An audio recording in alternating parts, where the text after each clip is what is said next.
ಚದುರಂಗ ವಿಶೇಷ ಕಾರ್ಯಕ್ರಮಕ್ಕೆ ಸ್ವಾಗತ. ನಾನು ಹರಿಪ್ರಸಾದ್. ಭಾರತದ ರಾಜಕೀಯ ಚದುರಂಗದಲ್ಲಿ ತನ್ನ ಸಾಧನೆಗಳ ಮೂಲಕವಾಗಿ ಕಿಂಗ್ ಆಗಿಯೇ ಮೆರೆದಂತಹ ಡಾಕ್ಟರ್ ಸಿಂಗ್ ಅವರ ಬಗ್ಗೆ ವಿಶೇಷವಾದಂತಹ ಮಾಹಿತಿಯನ್ನು ಇವತ್ತಿನ ಚದುರಂಗದಲ್ಲಿ ನಾನು ನಿಮಗೆ ನೀಡ್ತೀನಿ. ಅದಕ್ಕಿಂತ ಮುಂಚಿತವಾಗಿ ಚದುರಂಗದ ಹೆಡ್ಲೈನ್ಸನ್ನು ತೋರಿಸ್ತೀನಿ. ಆಧುನಿಕ ಭಾರತದ ಆರ್ಥಿಕತೆಯ ಹರಿಕಾರ, ಹಳಿತಪ್ಪಿದ ಅರ್ಥವ್ಯವಸ್ಥೆಯ ಸುಧಾರಕ ಡಾಕ್ಟರ್ ಮನಮೋಹನ್ ಸಿಂಗ್ ಸಾಧನೆಗಳ ಸರದಾರ. ನಾಳೆವರೆಗೂ ಸಿಂಗ್ ಮನೆಯಲ್ಲೇ ಪಾರ್ಥಿವ ಶರೀರ, ನಾಳೆ ಕಾಂಗ್ರೆಸ್ ಕಚೇರಿಯಲ್ಲಿ ಅಂತಿಮ ನಮನ, ಮಧ್ಯಾಹ್ನ ರಾಜ್ಘಾಟ್ನಲ್ಲಿ ಅಂತ್ಯಕ್ರಿಯೆ.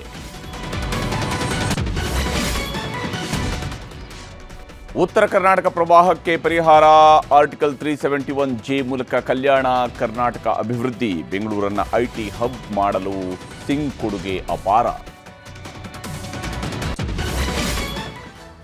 ಕುಸಿಯುತ್ತಿದ್ದ ಆರ್ಥಿಕತೆಗೆ ಬೂಸ್ಟ್, ಆಧುನಿಕ ಭಾರತದ ಹರಿಕಾರ, ಸಾಮಾಜಿಕ ನ್ಯಾಯದ ರೂವಾರಿ, ಸಿಂಗ್ ಜನಪರ ಯೋಜನೆಗಳೇ ಮಾದರಿ. ಇದುವೇ ಇಂದಿನ ಚದುರಂಗದ ಸ್ಟೋರಿ, ಸಾಧನೆಗಳ ಸರದಾರ.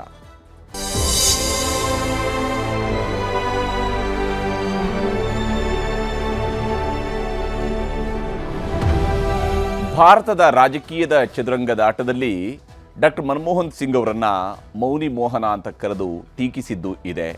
ಅವರ ಮೌನವನ್ನು ಪ್ರಶ್ನಿಸಿದ್ದು ಇದೆ.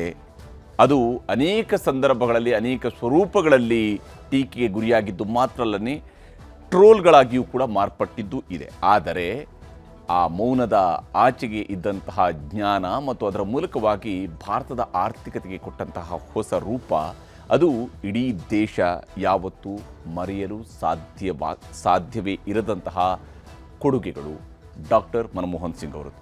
ಮಾಜಿ ಪ್ರಧಾನಮಂತ್ರಿ ಡಾಕ್ಟರ್ ಮನಮೋಹನ್ ಸಿಂಗ್ ಅವರ ನಿಧನಕ್ಕೆ ದೇಶಾದ್ಯಂತ ಸಂತಾಪ ವ್ಯಕ್ತವಾಗ್ತಾ ಇದೆ. ಆಧುನಿಕ ಭಾರತದ ಆರ್ಥಿಕತೆಯ ಹರಿಕಾರನಿಗೆ ಪಕ್ಷಾತೀತವಾಗಿ ನಾಯಕರುಗಳು ಗೌರವ ನಮನವನ್ನು ಸಲ್ಲಿಸ್ತಾ ಇದ್ದಾರೆ. ಸಾಧನೆಗಳ ಸರದಾರನನ್ನು ಗುಣಗಾನ ಮಾಡ್ತಾ ಇದ್ದಾರೆ ವಿಶ್ವ ನಾಯಕರು. ಯಾಕಂದರೆ ನಿಜಕ್ಕೂ ಕೂಡ ಒಬ್ಬ ಸಾಧನೆಯ ಸರದಾರ ಅಂತ ಇದ್ದರೆ ಅದು ಡಾಕ್ಟರ್ ಮನಮೋಹನ್ ಸಿಂಗ್ ಅವರಿಗೆ ಅನ್ವಯ ಆಗತ್ತೆ.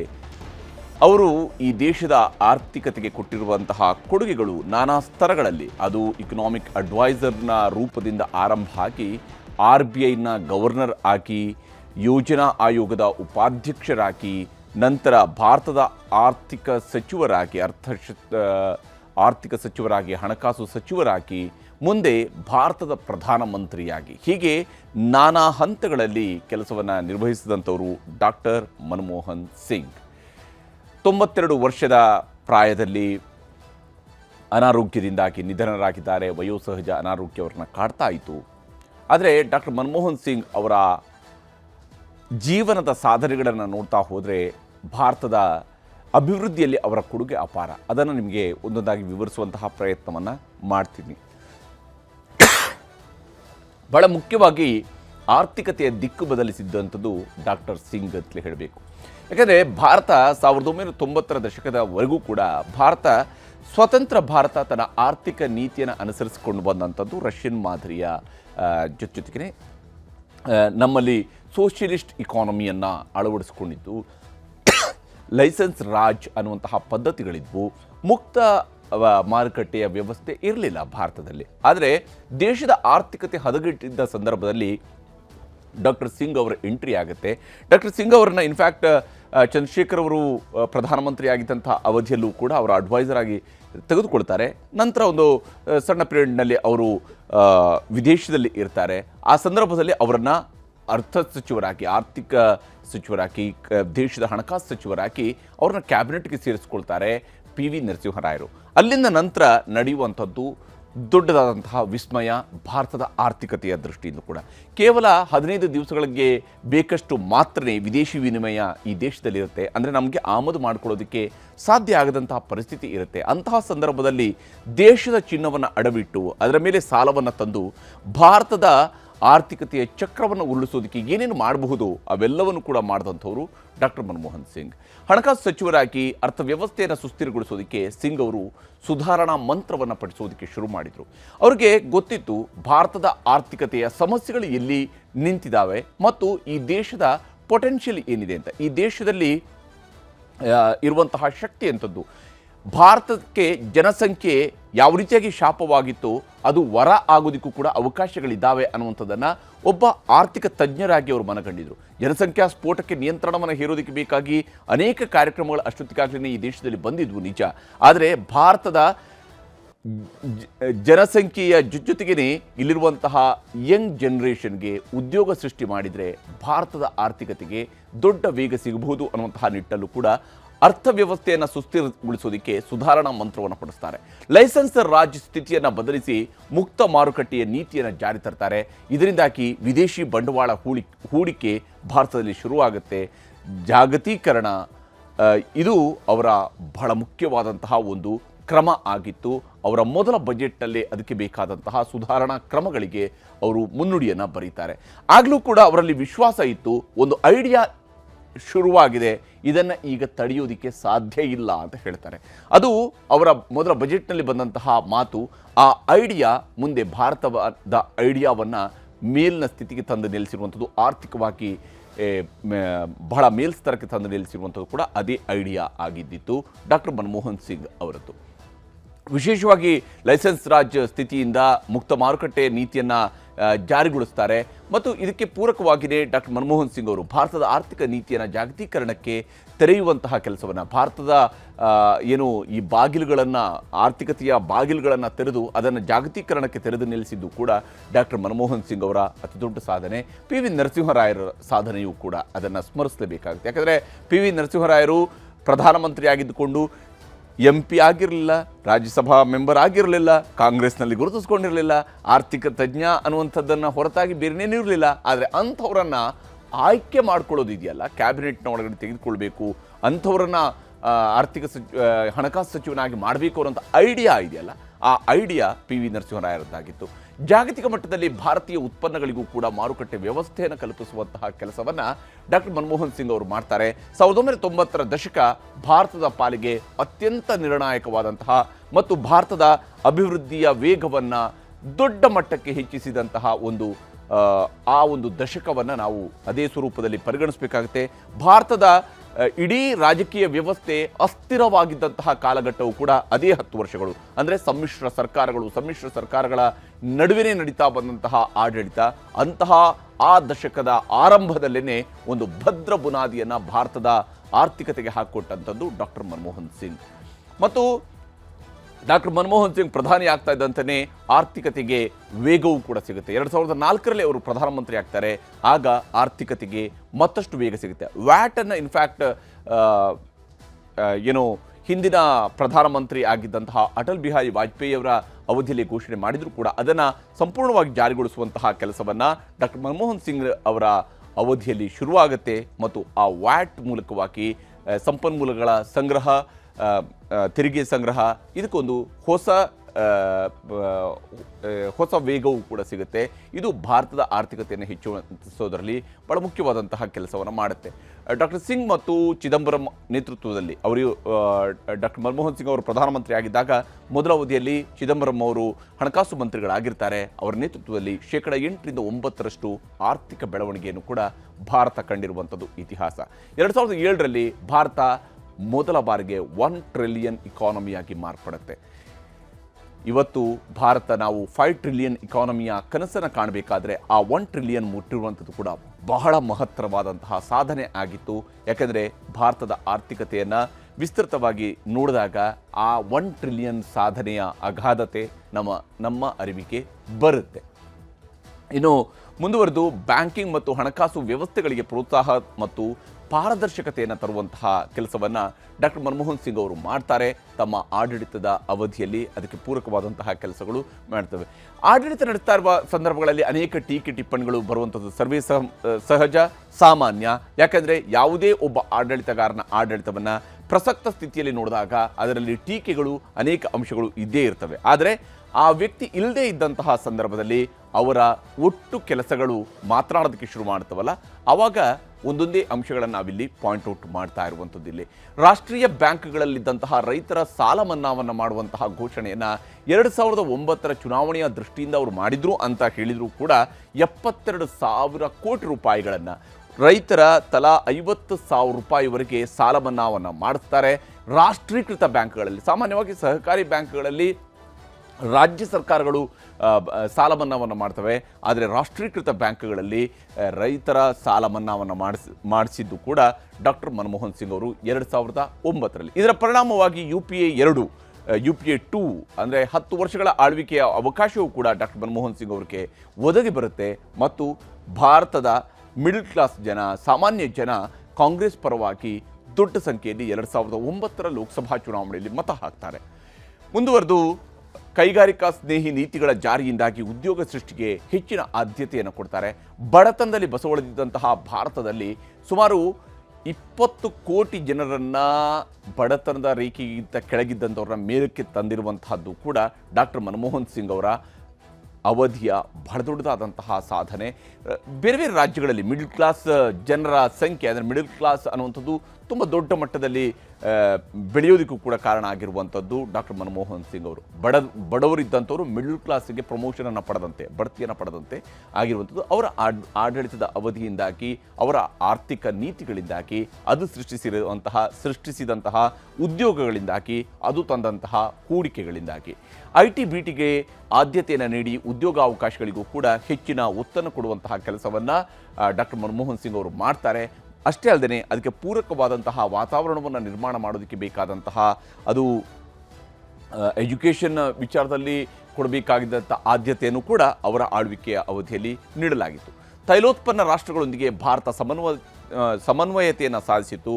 ಆವಾಗ ಏನು ತೈಲೋತ್ಪನ್ನಗಳ ದರ ವಿಪರೀತ ಏರಿಕೆ ಆಗ್ತಾ ಇದ್ದಂತಹ ಸಂದರ್ಭದಲ್ಲಿ ಅದನ್ನು ಎಲ್ಲೋ ಒಂದು ಕಡೆಯಲ್ಲಿ ಅದು ಬಹಳ ಕಂಟ್ರೋಲ್ ಮೀರಿ ಬಹಳ ಮೇಲಕ್ಕೆ ಹೋಗಬಹುದು ಅನ್ನುವಂತಹ ಒಂದು ಕಾರಣವನ್ನು ಕೂಡ ಅವಲೋಕನೆ ಮಾಡಿಕೊಂಡೇ ತೈಲ ಬಾಂಡ್ಗಳನ್ನು ತರ್ತಾರೆ. ಅದರ ಪಾಸಿಟಿವ್ ನೆಗೆಟಿವ್ಗಳ ಬಗ್ಗೆ ಚರ್ಚೆ ಇದ್ದೇ ಇರುತ್ತೆ. ಆದರೆ ಅವತ್ತು ಆ ನಿರ್ಧಾರ ಅವರು ಕೈಗೊಂಡಿರ್ತಾರೆ. ಜಾಗತಿಕ ಆರ್ಥಿಕ ಕ್ಷೇತ್ರದಲ್ಲೂ ಕೂಡ ಪ್ರಖ್ಯಾತರಾದಂಥವರು ಡಾಕ್ಟರ್ ಸಿಂಗ್. ಯಾಕಂದರೆ ಅವ್ರನ್ನ ಒಬಾಮಾ ಅವರು ಹೇಳ್ತಾರೆ, ಡಾಕ್ಟರ್ ಮನಮೋಹನ್ ಸಿಂಗ್ ಅವರು ಮಾತನಾಡೋದಕ್ಕೆ ಶುರು ಮಾಡಿದರೆ ಇಡೀ ಜಗತ್ತು ಅವರ ಕಡೆಗೆ ನೋಡುತ್ತೆ ಅಂತೇಳಿ. ಅಂದರೆ ಅಷ್ಟರ ಮಟ್ಟಿಗೆ ಪ್ರಭಾವಿಯಾಗಿ ಆರ್ಥಿಕತೆಯ ಬಗ್ಗೆ ಮಾತನಾಡ್ತಾ ಇದ್ದಂಥವರು ಡಾಕ್ಟರ್ ಮನಮೋಹನ್ ಸಿಂಗ್. ಜಾಗತೀಕರಣ, ಉದಾರೀಕರಣ ಮತ್ತು ಖಾಸಗೀಕರಣ ಇವು ಬಹಳ ಮುಖ್ಯವಾದಂತಹ ಅಂಶಗಳು ಆ ಕಾಲದಲ್ಲಿ. 1990ರ ದಶಕದಲ್ಲಿ ಇದರ ಬಗ್ಗೆ ಬಹಳಷ್ಟು ಚರ್ಚೆಗಳು ನಡೆದಿದ್ದಾವೆ ನಮ್ಮ ದೇಶದಲ್ಲಿ. ಈಗ ಅವುಗಳ ಬಗ್ಗೆ ಚರ್ಚೆ ಬಹಳ ಅಪ್ರಸ್ತುತವಾಗಿ ಇರುತ್ತೆ. ಆದರೆ ಆ ಕಾಲಘಟ್ಟದಲ್ಲಿ ಜಾಗತೀಕರಣ, ಉದಾರೀಕರಣ ಮತ್ತು ಖಾಸಗೀಕರಣದ ವಿರುದ್ಧದ ದೊಡ್ಡ ದೊಡ್ಡ ಹೋರಾಟಗಳು ನಮ್ಮ ದೇಶದಲ್ಲಿ ನಡೆದಿರುವಂತಹ ಇತಿಹಾಸವೂ ಕೂಡ ಇದೆ.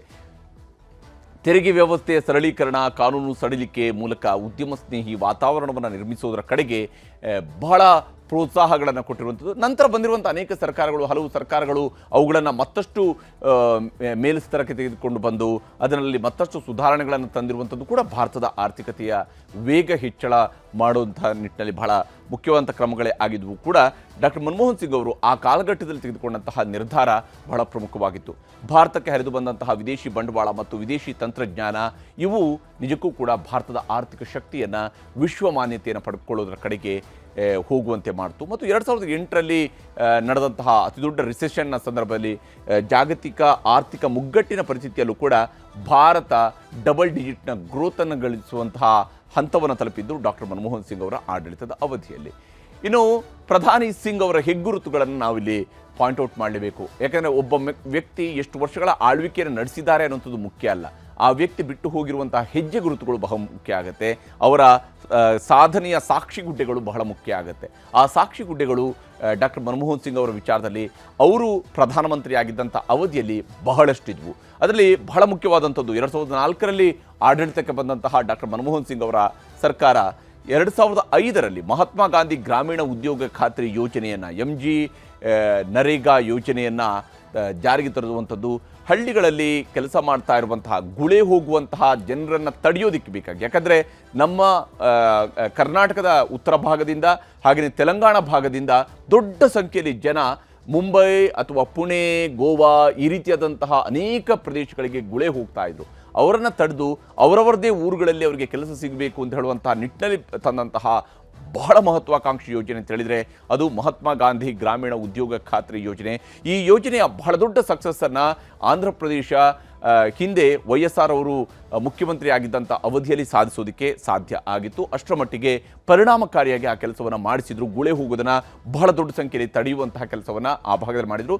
ನಮ್ಮ ರಾಜ್ಯದಲ್ಲಿ ಬೇರೆ ಬೇರೆ ಸ್ವರೂಪಗಳಲ್ಲಿ ಅದನ್ನು ಜಾರಿಗೊಳಿಸುವಂಥ ಕೆಲಸವನ್ನು ಮಾಡಲಾಗಿತ್ತು. ಇನ್ನು 2005ರಲ್ಲಿ ಮಾಹಿತಿ ಹಕ್ಕು ಕಾಯ್ದೆಯನ್ನು ಇವರ ಸರ್ಕಾರ ಅಂಗೀಕಾರ ಮಾಡುತ್ತೆ. ಆ ಒಂದು ಬಿಲ್ಲನ್ನು ಅಂಗೀಕರಿಸಿ ಆ ಒಂದು ಕಾಯ್ದೆಯನ್ನು ಜಾರಿಗೊಳಿಸುತ್ತೆ. ಪ್ರತಿಯೊಂದು ಸರ್ಕಾರಿ ಇಲಾಖೆಗಳಲ್ಲಿ ನಡೆಯುವಂತಹ ಕೆಲಸಗಳನ್ನು ಸಾಮಾನ್ಯ ಜನ ಕೂಡ ಆ ಮಾಹಿತಿಯನ್ನು ಪಡ್ಕೊಳ್ಬೋದು, ಪ್ರಶ್ನಿಸಬಹುದು ಅಂತೇಳಿ. ಇದು ಆಡಳಿತದ ಪಾರದರ್ಶಕತೆಗೆ ಬಹಳ ಮುಖ್ಯವಾದಂತಹ ಅಂಶ ಆಯಿತು. ಮತ್ತು ಇದೇ ಮಾಹಿತಿ ಹಕ್ಕು ಕಾಯ್ದೆ ಡಾಕ್ಟರ್ ಮನಮೋಹನ್ ಸಿಂಗ್ ಅವರ 2ನೇ ಅವಧಿಯ ಆಡಳಿತ ಸಂದರ್ಭದಲ್ಲಿ ಅನೇಕ ಏನು ಭ್ರಷ್ಟಾಚಾರದ ಆರೋಪಗಳೇನು ಬಂದವು, ಆ ಹಗರಣಗಳ ಆರೋಪಗಳಿಗೆ ಪೂರಕವಂಥ ಮಾಹಿತಿಯನ್ನು ಒದಗಿಸಿದ್ದು ಕೂಡ ಇದೇ ಮಾಹಿತಿ ಹಕ್ಕು ಕಾಯ್ದೆ ಆಗಿತ್ತು ಅನ್ನೋದು ಮತ್ತೊಂದು ಬಹಳ ಇಂಟ್ರೆಸ್ಟಿಂಗ್ ಆಗಿರುವಂತಹ ಸಂಗತಿ. ಆದರೆ ನಿಜಕ್ಕೂ ಭಾರತದಲ್ಲಿ ಈ ಮಾಹಿತಿ ಹಕ್ಕು ಕಾಯ್ದೆ ದೊಡ್ಡ ಕ್ರಾಂತಿಕಾರಕ ಬದಲಾವಣೆಯನ್ನು ಮಾಡೋದರಲ್ಲಿ ಯಶಸ್ವಿಯಾಗಿದೆ. ಅದು ಇವತ್ತು ಕೂಡ ಉಪಯೋಗಕ್ಕೆ ಬರ್ತಾ ಇರುವಂಥದ್ದು. 2005ರಲ್ಲಿ ಅಣ್ವಸ್ತ್ರ ಒಪ್ಪಂದವನ್ನು ಅಮೆರಿಕಾದ ಜೊತೆಗೆ ಮಾಡ್ಕೊಳ್ತಾರೆ. ಅಮೆರಿಕಾದ ಜೊತೆಗಿನ ಈ ಅಣ್ವಸ್ತ್ರ ಒಪ್ಪಂದ ಪ್ರಾರಂಭಿಕ ಹಂತ 2005ರಲ್ಲಿ ಶುರುವಾಗಿ 2008ರಲ್ಲಿ ಇದು ಅಂತಿಮ ಹಂತಕ್ಕೆ ಬಂದಾಗ ಎಡಪಕ್ಷಗಳು ಈ UPA ಸರ್ಕಾರಕ್ಕೆ ಕೊಟ್ಟಿದ್ದಂತಹ ಬೆಂಬಲವನ್ನು ವಾಪಸ್ ಪಡ್ಕೊಳ್ತಾರೆ. ಆ ಹಂತದಲ್ಲಿ ಸರ್ಕಾರ ಬಿದ್ದು ಹೋದರೂ ಪರವಾಗಿಲ್ಲ, ಈ ಅಣ್ವಸ್ತ್ರ ಒಪ್ಪಂದವನ್ನು ನಾವು ಮಾಡಲೇಬೇಕಾಗಿದೆ ಅನ್ನುವಂತಹ ದೃಢ ನಿರ್ಧಾರವನ್ನು ತೆಗೆದುಕೊಳ್ತಾರೆ. ಯಾಕಂದರೆ ಭಾರತದ ಅಭಿವೃದ್ಧಿಯ ದೃಷ್ಟಿಯಿಂದ ಇಂತಹ ಒಪ್ಪಂದಗಳನ್ನು ಮಾಡಿಕೊಳ್ಳುವಂಥದ್ದು ಅನಿವಾರ್ಯತೆ ಇದೆ ಅನ್ನೋದನ್ನು ಡಾಕ್ಟರ್ ಮನಮೋಹನ್ ಸಿಂಗ್ ಅವರು ಮನಗಂಡಿದ್ರು ಮತ್ತು ಅದರಲ್ಲಿ ಅವರು ಯಶಸ್ವಿ ಕೂಡ ಆಗ್ತಾರೆ. ಆ ಒಪ್ಪಂದಕ್ಕೆ ಸಹಿ ಹಾಕೋದು ಮಾತ್ರ ಅಲ್ಲದೆ ತಮ್ಮ ಸರ್ಕಾರವನ್ನು ಕೂಡ ಉಳಿಸ್ಕೊಳ್ಳೋದ್ರಲ್ಲಿ ಅವರು ಯಶಸ್ವಿ ಆಗ್ತಾರೆ. 2005ರಲ್ಲಿ ನರ್ಮ್ ಯೋಜನೆಯನ್ನು ಜಾರಿಗೊಳಿಸ್ತಾರೆ. JN ನರ್ಮ್ ಅಂತೇಳಿ ಅದನ್ನು ಕರೀತಾರೆ. ಒಂದು ಮಹಾತ್ಮ ಗಾಂಧಿ ಹೆಸರಿನಲ್ಲಿ ಉದ್ಯೋಗ ಖಾತ್ರಿ ಯೋಜನೆಯನ್ನು ಮಾಡಿದರೆ, JN ಅಂದರೆ ಜವಾಹರ್ಲಾಲ್ ನೆಹರು ಹೆಸರಿನಲ್ಲಿ ನರ್ಮ್ ಯೋಜನೆಗಳನ್ನು, ನರ್ಮ್ ಅನ್ನುವಂಥದ್ದು ಅರ್ಬನ್ ಡೆವಲಪ್ಮೆಂಟ್ಗೆ ಸಂಬಂಧಪಟ್ಟಂತೆ, ನಗರಗಳ ಅಭಿವೃದ್ಧಿಗೆ ಸಂಬಂಧಪಟ್ಟಂತೆ ನರ್ಮ್ ಯೋಜನೆಯನ್ನು ಜಾರಿಗೊಳಿಸ್ತಾರೆ. ಈ ನರ್ಮ್ ಯೋಜನೆ ಅಡಿಯಲ್ಲಿನೇ ಬೆಂಗಳೂರಿನಂತಹ ನಗರಗಳಲ್ಲಿ ವೋಲ್ವೋ ಬಸ್ಗಳು, ಅಂದರೆ BMTCಯಲ್ಲೂ ಕೂಡ ವೋಲ್ವೋ ಬಸ್ಗಳ ಖರೀದಿಯೆಲ್ಲ ಆಯ್ತಲ್ಲ, ಇವೆಲ್ಲವೂ ಕೂಡ ಆಗಿದ್ದು ನರ್ಮ್ ಯೋಜನೆಯ ಅಡಿಯಲ್ಲಿನೇ ಆಯಿತು. ನಗರದ ಅಭಿವೃದ್ಧಿಗಳಿಗೆ ಬೇಕಾದಂತಹ ಅನೇಕ ಯೋಜನೆಗಳನ್ನು ಕೊಟ್ಟಿರುವಂಥದ್ದು ನರ್ಮ್ ಯೋಜನೆಯಲ್ಲಿ.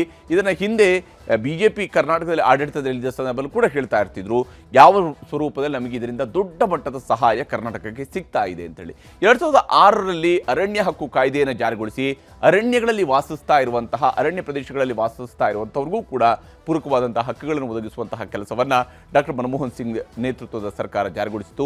2009ರಲ್ಲಿ ಬಹಳ ಮಹತ್ವಾಕಾಂಕ್ಷೆಯ ನಿರ್ಧಾರವನ್ನು ಕೈಗೊಳ್ಳುವಂಥದ್ದು ಆಧಾರ್ ಮೂಲಕವಾಗಿ.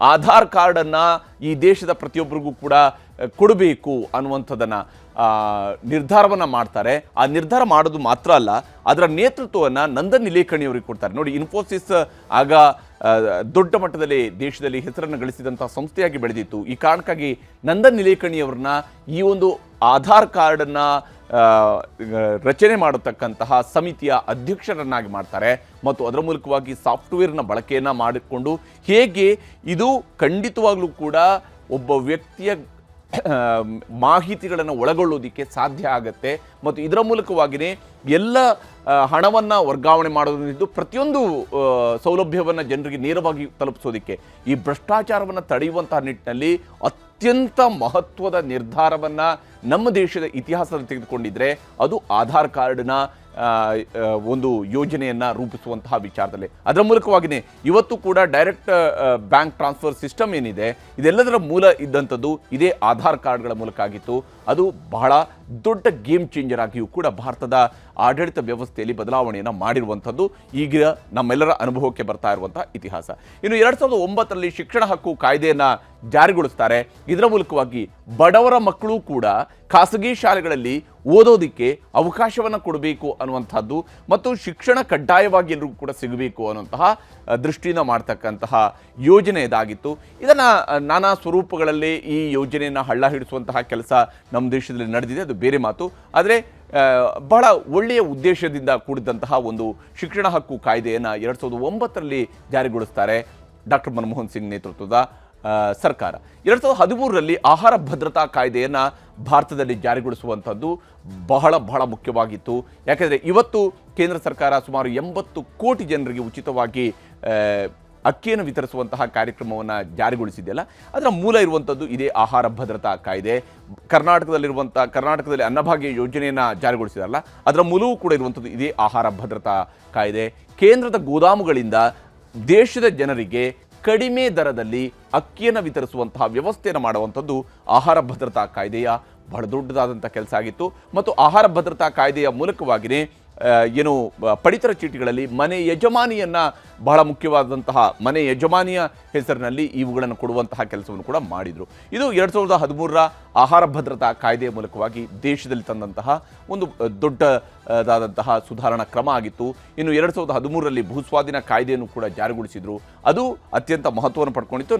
ನಡುವೆ ಕೇಂದ್ರ ಸರ್ಕಾರ ಅದನ್ನು ತಿದ್ದುಪಡಿ ಮಾಡೋದಕ್ಕೆ ಹೊರಟಾಗ ಈಗ ಮತ್ತೆ ರೈತರು ಡಿಮ್ಯಾಂಡ್ ಮಾಡ್ತಿರುವಂಥದ್ದು 2013ರ ಭೂಸ್ವಾಧೀನ ಕಾಯ್ದೆ ಜಾರಿ ಆಗಿರಬೇಕು, ಅದರ ಆಧಾರದಲ್ಲಿ ಭೂಸ್ವಾಧೀನ ಪ್ರಕ್ರಿಯೆಗಳು ನಡೆಸಬೇಕು ಅನ್ನುವಂಥದ್ದು.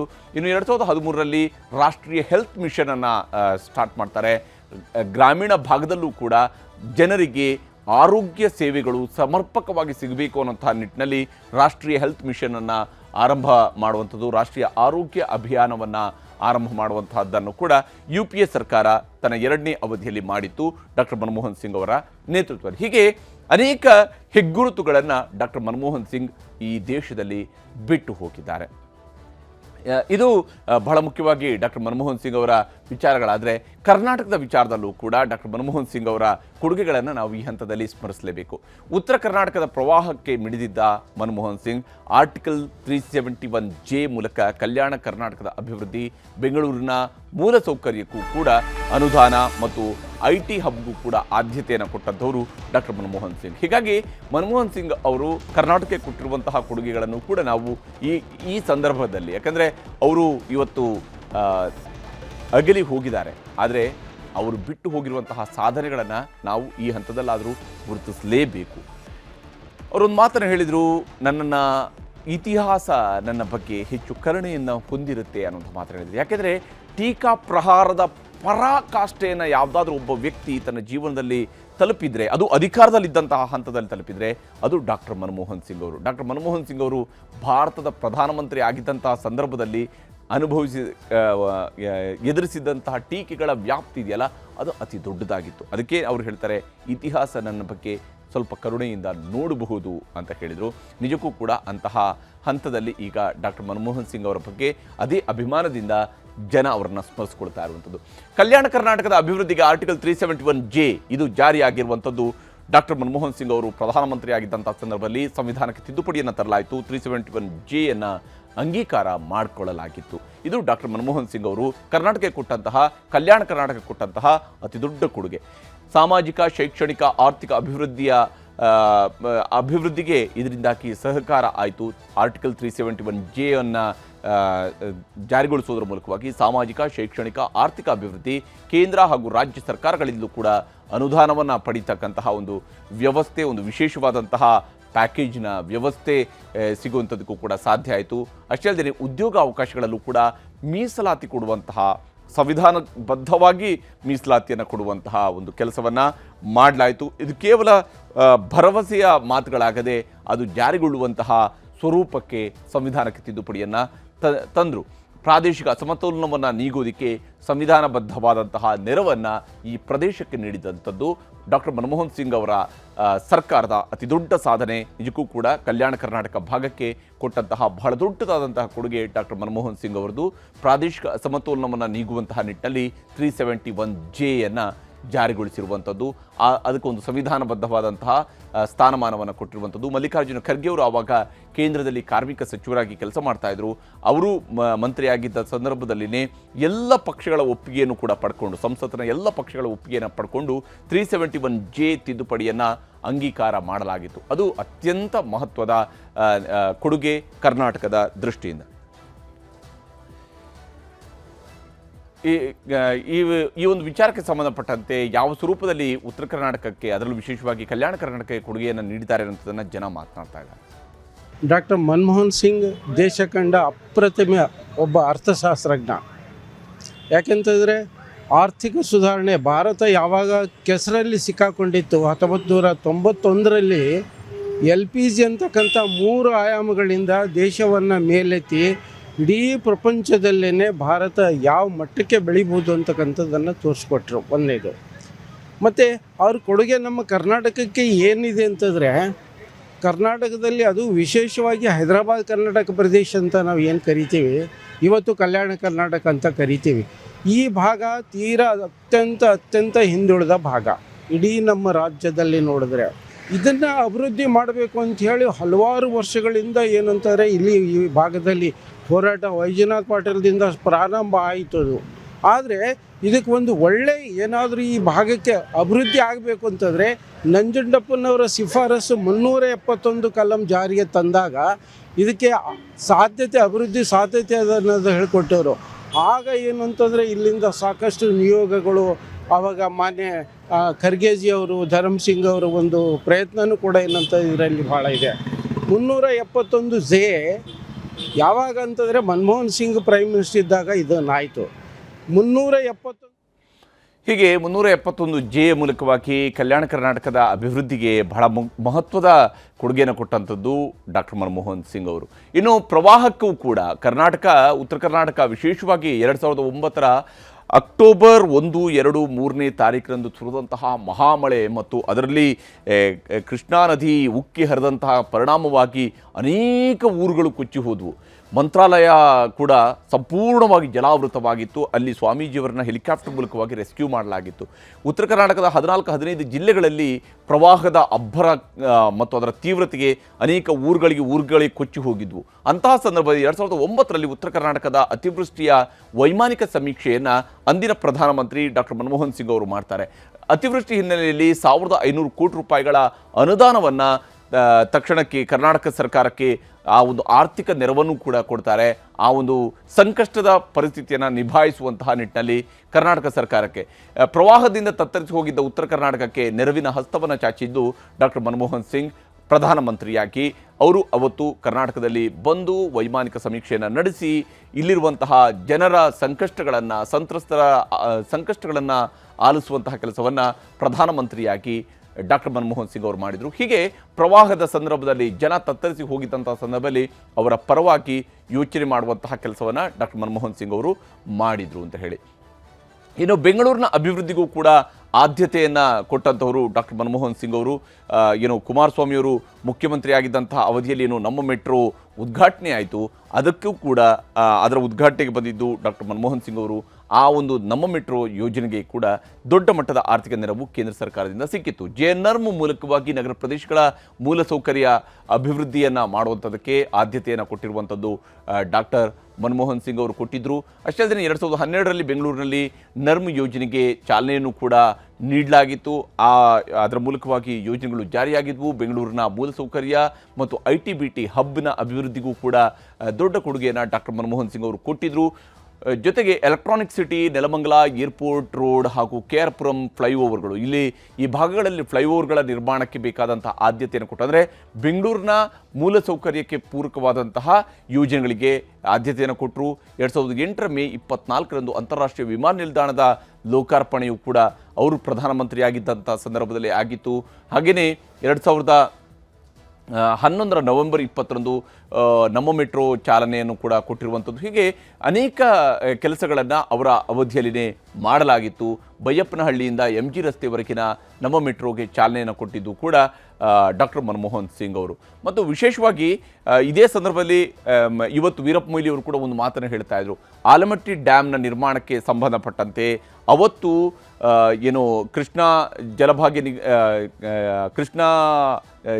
ಜಲ ಬಾಂಡ್ಗಳನ್ನು ಏನು ಮಾಡಿದರು, ಆ ಬಾಂಡ್ಗಳಿಗೂ ಕೂಡ ಅವಕಾಶವನ್ನು ಮಾಡಿಕೊಟ್ಟಿದ್ದು ಅಂದು ಆರ್ಥಿಕ ಸಚಿವರಾಗಿದ್ದಂತಹ ಡಾಕ್ಟರ್ ಮನಮೋಹನ್ ಸಿಂಗ್. ಈ ರೀತಿಯಾಗಿ ಅವರ ಕೊಡುಗೆಗಳು 10 ಹಲವು ಇದ್ದೇ ಇದ್ದಾವೆ. ನಮ್ಮ ನಾಡಿಗೂ ಕೂಡ 10 ಹಲವು ಕೊಡುಗೆಗಳನ್ನು ಡಾಕ್ಟರ್ ಮನಮೋಹನ್ ಸಿಂಗ್ ಅವರು ಕೊಟ್ಟಿದ್ದಾರೆ.